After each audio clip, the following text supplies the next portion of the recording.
Salut Stan. Salut Marc. Il y a beaucoup d'expressions du vocabulaire courant qui viennent de la chasse à courre. C'est effectivement une très vieille tradition en France, c'est pas faux de le dire. Il y en a qui sont pas restés, mais par exemple, quand le gibier donne le change, ça veut dire quoi qui donne le change, le gibier? C'est que il va se mêler à d'autres animaux dans sa fuite, volontairement ou involontairement, et les chiens vont partir sur un autre animal. Voilà, donc c'est ça, donner le change. Il y a aussi l'expression battre l'eau. Battre l'eau, ça c'est quand l'animal va se réfugier dans un étendue d'eau, soit pour dissiper son odeur, soit tout simplement parce qu'il est trop fatigué et qu'il a besoin de se rafraîchir. Et là, un ballot, c'est la scène où les veneurs vont mettre une barque à l'eau pour aller poignarder l'animal sous l'eau ou le noyer. Il y a aussi le mot forlonger. Oui, ça c'est quand l'animal accélère un petit peu et prend un peu d'avance sur les chiens. Et puis, il y a un mot aussi qu'on a tous entendu, c'est le ourvari. C'est quoi le ourvari?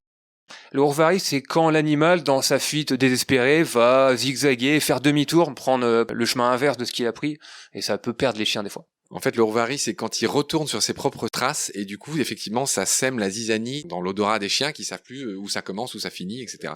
C'est ça le ourvari. Et donc, toutes ces expressions, voilà, je voulais quand même le dire, il y a donner le change, il y a marcher sur les brisées de quelqu'un, qui vient de la chasse à courre, il y a être un fin limier. Le limier, c'est les chiens, tu l'as déjà dit. Il y a être aux abois, on en a parlé. Il y a courir plusieurs lièvres ou 2 lièvres à la fois.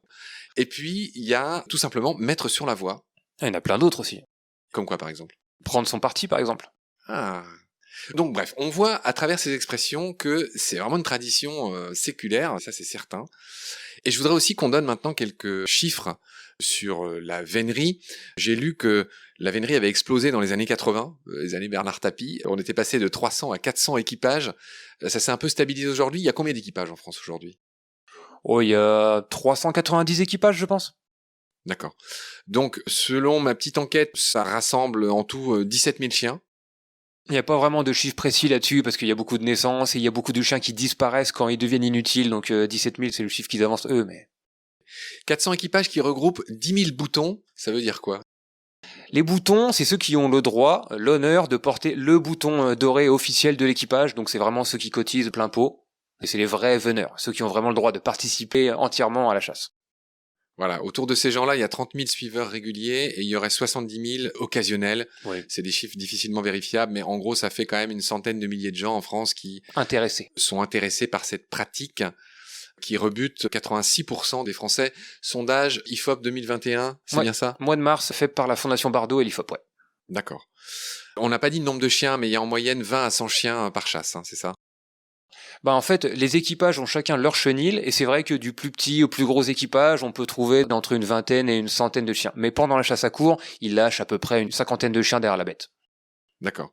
Ces chiens peuvent être de plusieurs races différentes. Il y a les chiens d'Artois, il y a les Basset artésiens, il y a le Poitevin, il y a le Français tricolore, le Billy, les Porcelaines, d'autres à citer importants. Ah, il y en a vraiment plein, mais ça dépend des types d'animaux qui chassent, il y a vraiment plein de croisements qui sont faits, et il y a tout un élevage derrière. C'est des chiens qui ressemblent un peu aux fameux Beagle, Ouais. chiens anglais tricolores. En plus gros. On dit que ces chiens sont créancés. Qu'est-ce que ça veut dire?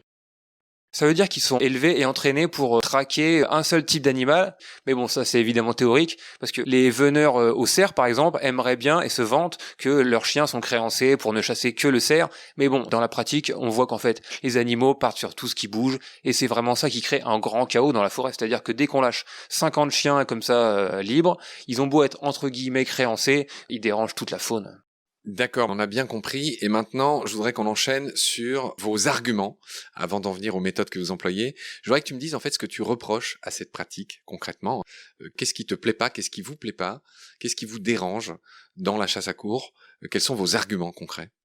La première chose qui dérange tout le monde, c'est évidemment la cruauté envers les animaux sauvages qui est injustifiée. C'est-à-dire que dans la chasse à courre, il n'y a aucune notion d'aller se nourrir, il n'y a aucune notion de réguler des espèces. Par exemple, pour les sangliers, la chasse à courre tue 0,1% des sangliers qui sont chassés en France. Donc c'est vraiment une chasse qui est faite pour le loisir. Et ce qui est infligé à ces animaux pendant toute la journée, où on fait de leur mort un spectacle, de leur agonie en fait, plus que de leur mort, de 10h du matin jusqu'à 18h des fois, c'est vraiment quelque chose qui est injustifiable pour la plupart des gens.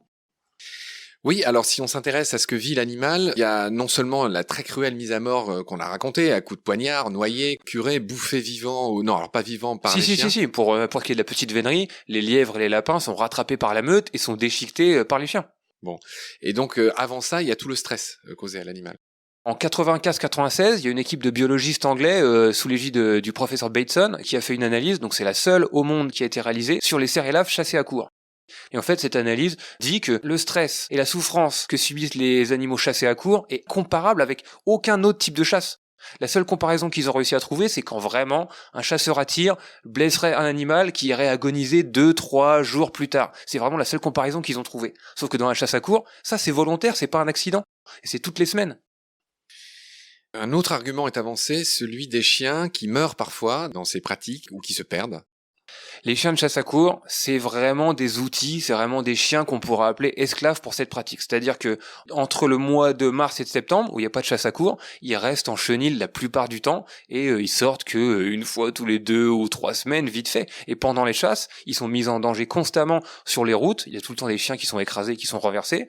Ils sont mis en danger face aux animaux qu'on les force à chasser en fait, face aux défenses des sangliers ou des cerfs. Il y a plein de chiens qui sont ce qu'on appelle décousus, c'est-à-dire en fait qui prennent des coups de défense et qui sont tués pendant les chasses. Il y a beaucoup de chiens qui meurent pendant les chasses à courre. Les chevaux aussi sont pas à la fête, apparemment. Beaucoup de chasseurs à courre sont pas des cavaliers émérites, on leur met à disposition des chevaux de location ou souvent des chevaux qui sont réformés, des trotteurs quoi, et du coup ils les poussent jusqu'au possible physique pour les chevaux, et on a vu un cheval mourir d'un coup de sang en chasse en forêt de Rambouillet. Ok, j'ai lu qu'il y avait des agriculteurs qui n'aimaient pas la chasse à courre. Pourquoi ? La chasse à courre, c'est quelque chose qui utilise beaucoup de territoire, et donc ça se passe beaucoup en forêt pour les grands animaux, mais pour la petite vénerie, aussi pour la grande, ils traversent des champs. Et forcément, quand t'as des dizaines de cavaliers, des dizaines de chiens qui saccagent un peu les cultures, ça plaît pas à tous les agriculteurs. Bien sûr, la chasse à courre, c'est une chasse qui est féodale, c'est-à-dire qui dépend beaucoup des territoires. Donc du coup, il y a quand même un certain réseau d'agriculteurs qui se fait autour des équipages de chasse à courre, mais en termes de dégâts sur les cultures, c'est quand même pas ce qu'il y a de mieux. Alors j'ai vu que certains disaient que pour favoriser ces chasses, était pratiqué l'agrainage, qui pour fixer les hardes, ça veut dire en gros de nourrir les animaux pour les fixer sur certains territoires. En préparant l'émission, tu m'as dit que c'était pas vraiment le cas. Là pour le coup, c'est un argument en faveur de la vénerie.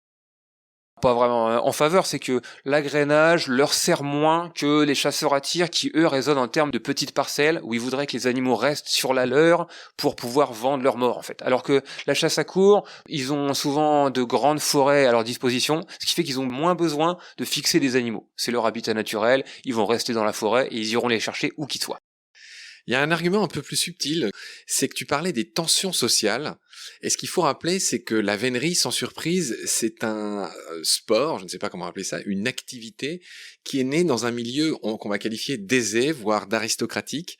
Donc avec beaucoup de pincettes, parce qu'on va essayer de pas brasser trop de préjugés dans cette émission. Mais pas du tout. Parle-moi un peu de ces tensions sociales. J'aimerais quand même entendre ce que tu as à dire par rapport à ça.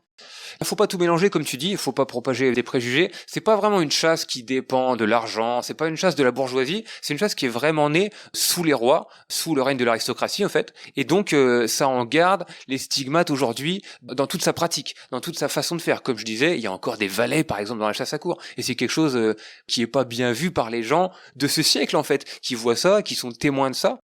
Prenons un exemple. Le fait que les chasseurs à courre se permettent de rentrer dans les villages de forêt, dans les lotissements, chez les gens, aujourd'hui comme s'ils étaient chez eux, en invoquant l'éternel droit de suite, c'est quelque chose qui montre vraiment que cette pratique propage encore des usages féodaux qui sont plus censés avoir cours aujourd'hui et qui révoltent tout le monde.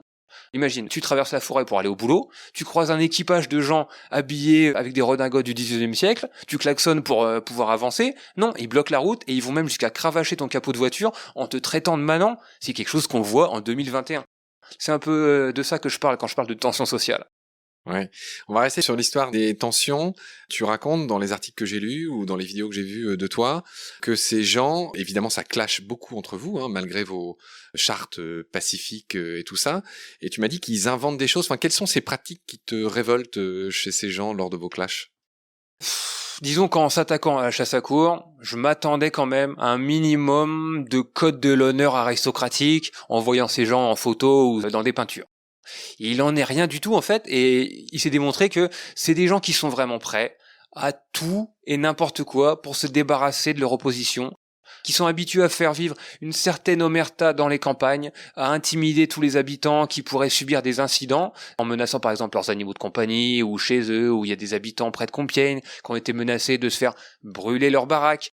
Et c'est vrai que nous, en étant en première ligne en tant qu'opposants, armés de caméras, maintenant ils ont mis en place une milice en uniforme pour nous agresser, nous voler nos images et nos caméras, nos téléphones, et mentir sur internet sur nous de manière vraiment éhontée.